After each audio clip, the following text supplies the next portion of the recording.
Hello everyone, my name is Claire Jones and I specialise in financial reporting, specifically IFRS and also UK GAAP and auditing training. And what I'm going to talk about today is the new revenue standard, but just focusing on the judgmental areas within that 5-step model that is our new robust framework with regard to recognising revenue within IFRS 15. Now, IFRS 15 is effective for the 1st of January 2018, so we're already embedded now within the actual standard itself and should be applying the new rules accordingly.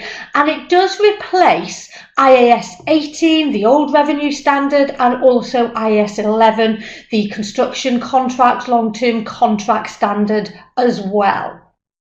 And what I'm going to focus on is just looking at the judgmental areas. And I've selected a few here for us to discuss today. The first one being variable consideration. Now, this is part of the transaction price, step 3, and it includes things like refunds, incentives, discounts, rebates. So already there may be an element of judgment there. And what the standard says is that we will recognise variable consideration with regard to our revenue price within our financial statements when it is highly probable a significant revenue reversal will not happen in the future. So they basically don't want the revenue figures to change, which is fair enough. But within that definition as well, we have this highly probable threshold. And again, that will involve judgment. There is no definition of highly probable, so we are going to have to apply judgment there as well. Just looking at some of the other considerations we would have to look at with regard to this variable consideration. So, for example, a discount. There will be instances where, for example, circumstances are outside of the entity's control. So looking at judgmental areas there will be a case where it may be a long period of time to determine if that variable consideration will meet that highly probable threshold. So just for example, we have a long-term contract and we, as the entity, are entitled to receive a bonus, a percentage bonus, if we complete the contract within a certain time frame. So again, circumstances outside of the entity's control, there may be subcontractors that we would have to consider there. It might be for a 3-year period. So what's the likelihood of us meeting that target within that 3-year period? So again, you can see where there will be judgmental areas.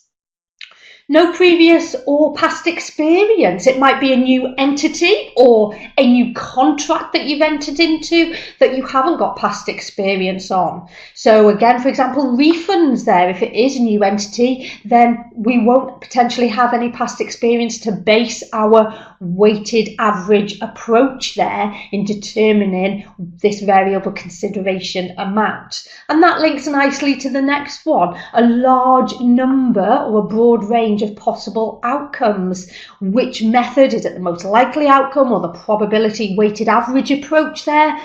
Judgment again. And with all of these, determining that variable consideration, the final point entities are going to have to consider, and obviously auditors are going to have to audit that, is that highly probable threshold met? Because they don't want revenue to change year on year.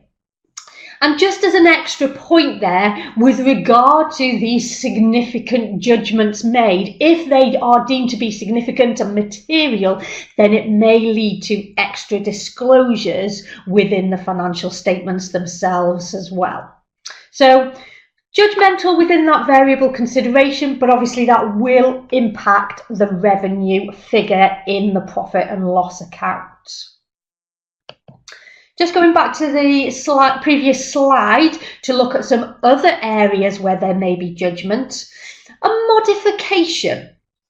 If we are modifying an existing contract, how are we going to treat that modification? So we'll need to apply judgment in actually looking at what does the modification relate to. Are they distinct performance obligations? Consequently, it might be that we actually determine that to be treated as a separate contract because they are distinct from the existing contract. Or if we are building a property for a customer, for example, and they want an extra extension or a bigger unit, it might be that we modify the existing contract. But there will be some judgment in actually looking at, is the performance obligation that is being modified, that we are providing extra, is it additional products? Is it modifying the existing contract? Determining what they are, so judgment applied there, and then also ensuring that we do treat it correctly, either as a separate contract or modifying the existing contract. So other elements of judgment with regard to the modification there. The next one is contract costs. Now we have two types of contract costs under IFRS 15. The first one, fulfilling the contract. So any costs incurred there may be capitalised accordingly if they are recoverable.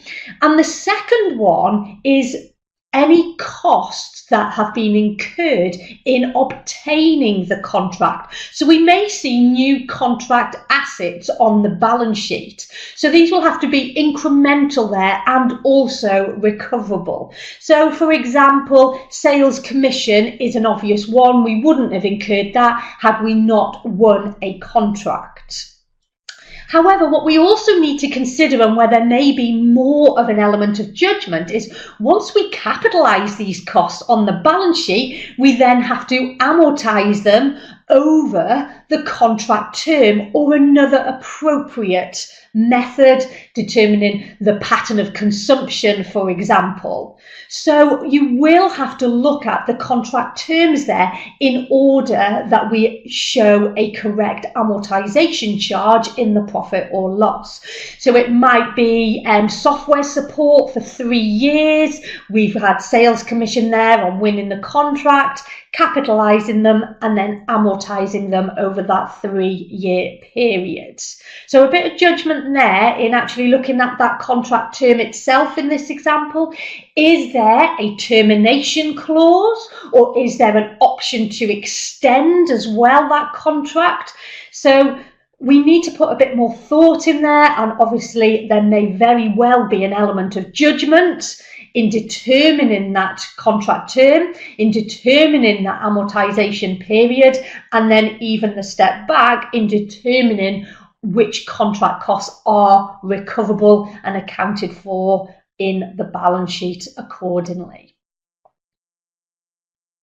The final one I've just mentioned here is actually the transition approach. Now it is effective, as I mentioned earlier, from January 2018. So hopefully entities will have considered which approach they adopted on first time adoption. But we have the full retrospective approach, as we would expect. So changing all our comparatives and then applying this 5-step model to all our revenue generating contracts.